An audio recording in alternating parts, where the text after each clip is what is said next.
बालाघाट के रामपाली क्षेत्र में हुए अंधे हत्याकांड की गुत्थी को पुलिस ने महज 48 घंटों में सुलझा लिया है। जिसे शुरुआत में एक सड़क दुर्घटना समझा जा रहा था, वह दरअसल एक सोची समझी ऑनर किलिंग निकली। प्रेमिका की शादी वाले दिन ही उसके भाइयों ने साथियों के साथ मिलकर तरुण को मौत के घाट उतार दिया और साक्ष्य मिटाने के लिए लाश को घसीटकर जंगल में फेंक दिया।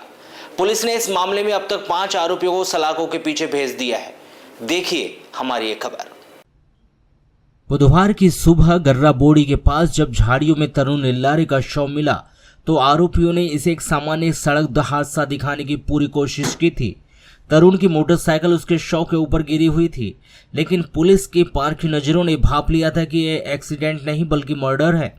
सड़क पर घसीटने के निशान ही नहीं थे और तरुण का मोबाइल टूटा हुआ था।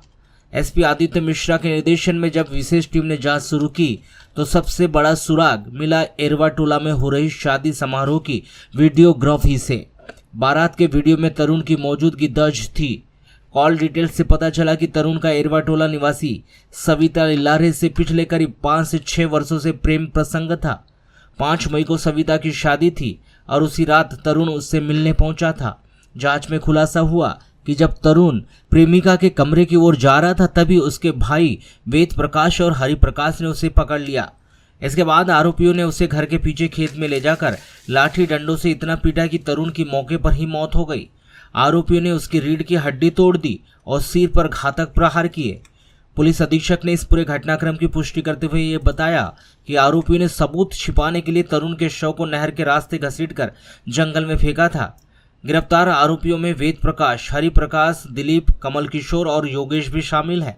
रामपाली थाना प्रभारी ने और उनकी टीम की इस मुस्तैदी की जिले भर में सराहना हो रही है। एसपी ने स्पष्ट किया कि यदि जांच में किसी और की भी संलिप्तता पाई गई तो गिरफ्तारी का दायरा और बढ़ेगा। बालाघाट के थाना रामपाली क्षेत्र में डायल 112 पे दिनांक 6/5/2026 को एक सूचना प्राप्त हुई थी, जिसमें प्रथम दृष्टि सूचना में ऐसा प्रतीत हुआ था कि एक व्यक्ति है जो बाइक से जा रहा होगा और शायद बाइक स्किड होकर रोड के किनारे पड़ी है और उस व्यक्ति को चोट आई है जिसके कारण उसकी मृत्यु हुई है। प्रथम दृष्टि अमूमन क्योंकि एक्सीडेंट्स होते रहते हैं तो डायल 112 वहाँ पर घटनास्थल पर पहुँची थी। घटनास्थल पर पहुँचने के बाद उन्होंने जो देखा उसमें एक महत्वपूर्ण चीज़ें जो इन्वेस्टिगेटिंग ऑफिसर ने नोटिस करी कि कोई भी रोड पे स्किड मार्क्स नहीं थे।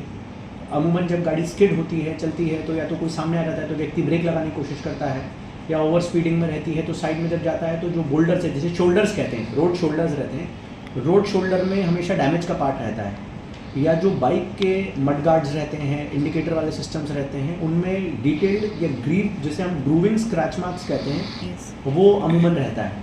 पर इस घटनास्थल पे ना कोई रोड पे स्किड मार्क्स थे, ना ही जो शोल्डर्स होते हैं रोड के उसमें कोई किसी प्रकार का डैमेज था, और ना ही जो गाड़ी में ग्रूविंग मार्क्स होते हैं वो भी कोई मार्क्स थे। तो प्रथम दृष्टि बड़ा संदेहास्पद लग रहा था, और जिस प्रकार से जो घायल व्यक्ति या जो व्यक्ति मृत था उनका जो शर्ट था वो भी वहीं से थोड़ी दूर पे रखा हुआ था, तो थोड़ा सस्पिशियस प्रथम दृष्टि ये प्रतीत हुआ था। उसके बाद मर्ग कायम करने के बाद जब उनका पोस्टमार्टम कराया गया तो पोस्टमार्टम में डॉक्टर्स ने जो पैनल से पोस्टमार्टम किया तो उसमें 2-3 जो इंजरीज़ थी वो इंजरीज़ जो हैं वो होमिसाइडल नेचर के निकल के आई, मतलब जिसे किसी व्यक्ति ने मृत्यु कारित करने के लिए ही वो इंजरीज़ दी हों, जिसमें उनके रिब में जो फ्रैक्चर है वो पता चला। उनका जो फ्रंटो पैरेटल रीजन होता है, जो ब्रेन का अपने सामने वाला हिस्सा होता है, उसमें ब्लीडिंग के मार्क्स थे। बॉडी में अलग अलग जगह पे कंट्यूजन मार्क्स थे जो कि, और पैर में एब्रेशन मार्क्स थे।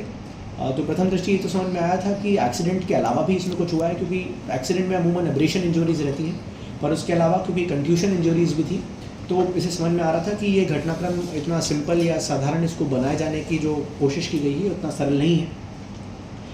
जो मृत हैं तरुण लिल्लारे, ये बेसिकली खैरलांजी थाना क्षेत्र के रहने वाले हैं और करीबन 23-24 साल की इनकी उम्र है। पूरी विवेचना में ये पता चला कि इनका सविता लिल्लारे नाम की येवर टोला नाम की जो महिला थी युवती, उनके साथ इनका प्रेम प्रसंग था। करीबन 5-6 साल से लगातार ये लोग फ़ोन के माध्यम से, सोशल मीडिया के माध्यम से, इंस्टाग्राम के माध्यम से एक दूसरे से जुड़े हुए थे।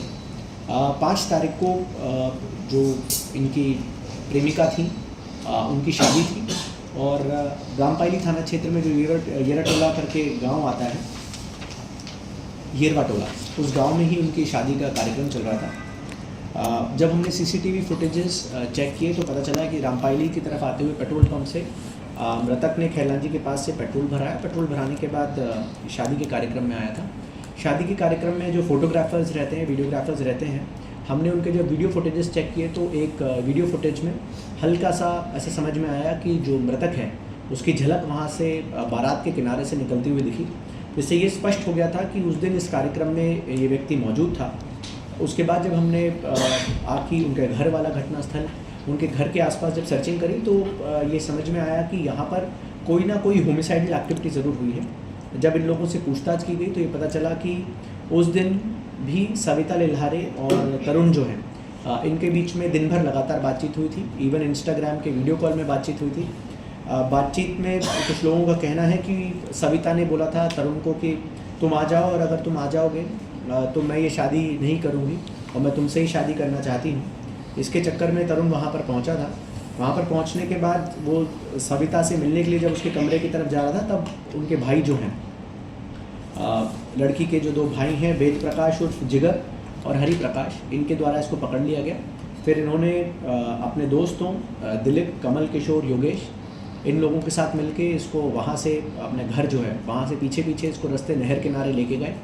वहाँ पर इसके साथ अत्यधिक मारपीट करी। मारपीट करने के बाद जब इनको लगा कि अब इसको कैसे एक्सीडेंट का रूप दिया जाए तो इन्होंने जो इसकी गाड़ी थी जो कि इसके घर के किनारे पे खड़ी हुई थी, शादी वाले घर के किनारे, उस गाड़ी को ये लोग रात में चुपचाप नहर किनारे लेके आए। वहाँ से इन लोगों ने 2 बाइक्स के माध्यम से ये लोग इसकी बॉडी को लेके गए जहाँ पर ये गर्रा बॉडी का जंगल, जहाँ पर अपने को ये बॉडी मिली थी एक्सीडेंट के रूप में, वहाँ पर एब्रेशन इंजरीज जब इसको लेके जा रहे थे तो in the meanwhile abrasion injuries बनाने की कोशिश की गई और उसके बाद इसकी बॉडी को एक्सीडेंट का, इस पूरे घटनाक्रम को एक्सीडेंट का रूप देते हुए वहाँ पर ये लोग इसकी बॉडी को छोड़ के फिर वापस आए। उक्त प्रकरण में वर्तमान में अभी तक पूछताछ करने के बाद, साक्ष्य संकलन करने के बाद 5 आरोपियों की गिरफ्तारी सुनिश्चित की गई है, जिसमें वेद प्रकाश पिता लोटन सिंह लिल्हारे, उनके बड़े भाई हरि प्रकाश लिल्हारे, दोस्त दिलीप लिल्हारे, एक और उनके कज़न हैं कमल किशोर लिल्हारे और योगेश वरकड़े, इन लोगों को गिरफ्तार कर न्यायालय से अनुमति लेकर इनकी रिमांड ली जा रही है। बाकी जो अन्य लोगों की संलिप्तता है इसके संबंध में अभी वर्तमान में जांच जारी है। मुझे लगता है कि जैसे ही कुछ अपडेट होगा आपको बताया जाएगा। उस संबंध में जांच जारी है कि कितनी उनकी संलिप्तता थी और अगर संलिप्तता आती है तो मुझे लगता है कि बिल्कुल आरोपी बनाया जाना उचित होगा। सर, नहर के पास जब मारपीट हुई तो वहीं उनकी डेथ हो गई थी या फिर? मुझे लगता है जिस प्रकार की इंजरीज़ हैं और जितनी ग्रीवियस इंजरीज़ हैं, I think he could have not survived that injuries because rib में फ्रैक्चर्स हैं। अगर सर में इंजरीज़ है तो अमूमन इस प्रकार की इंजरीज़ में बहुत इमीडिएटली बॉडी में इतनी अगर सीवियर इंजरी हो तो डेथ हो जाती है। तो I think we can safely assume कि वहाँ पर डेथ हो गई होगी। फिर इसको छुपाने के लिए या इसको एक्सीडेंट का घटनाक्रम देने के लिए फिर इन लोगों ने वहाँ पर बॉडी को लेके गए। सर, ये जो लड़की के परिवार वाले हैं इनका कोई आपराधिक बैकग्राउंड है सर पुराना? अभी तक परिवार वालों का तो नहीं है, पर इन लोगों का जिनको अभी बताया है, इन लोगों के ऊपर तो अभी हम लोग को अभी वर्तमान तक में हमारे रिकॉर्ड्स में कोई क्रिमिनल रिकॉर्ड्स नहीं मिला है। पर फिर भी अभी मुझे लगता है कि लगातार एक बार हिस्टोरिकल अगर जांच करेंगे तो अगर कुछ होगा तो आपको बताएं। सर, मतलब जानकारी ये आ रही है कि जैसी ये घटना हुई है इससे पहले भी उनके यहाँ जो लड़की की बुआ है और एक कोई उनके परिवार की लड़की के साथ में ऐसी घटना हो चुकी है, ऐसी की जानकारी आ रही है, चूँकि अभी पुलिस का मामला है। नहीं, मेरे संज्ञान में अभी तक, हमारे संज्ञान में तो ऐसी बात नहीं आई है।